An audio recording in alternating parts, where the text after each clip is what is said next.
দীপাকে খুঁজে না পেয়ে অস্থির হয়ে যায় সূর্য। যখনই জানতে পারে না দীপা আছে কবিরের বাড়িতে না নিজের বাড়িতে, সূর্য বুঝতে পারে যে কিছু তো একটা ঘটেছে। দীপা হয়তো কোনো বিপদে পড়েছে। আর এটা বুঝতে পেরেই সূর্য তোলপাড় লাগিয়ে দেয় দীপাকে খোঁজার জন্য। খুঁজতে খুঁজতে এক পর্যায়ে আসল জায়গায়ও পৌঁছে যায় সূর্য। সেখানে গিয়েই দেখে যে কিছু গুন্ডারা দীপাকে কিডন্যাপ করেছে।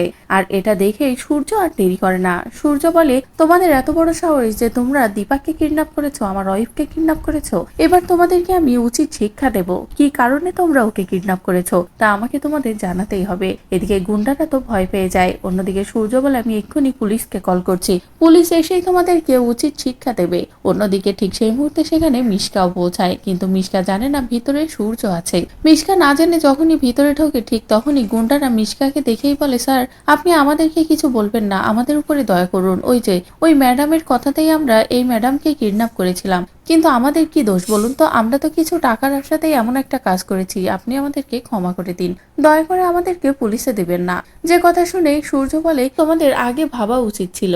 এরপরে এই গুন্ডারা তো বারবার বলে, যা করার আপনি ওই ম্যাডামকে করুন, ওই ম্যাডাম না বললে আমরা এমনটা করতামই না। তখনই সূর্য মিশকাকে ধরে আর বলে, এবার তুই বল মিশকা, কেন তুই দীপার এত বড় ক্ষতি করলি? তার মানে কি এটাই সত্য, দীপা প্রথম থেকে যা যা বলে এসেছে সবটাই সত্য, সবকিছুর মূলে তোরই হাত ছিল?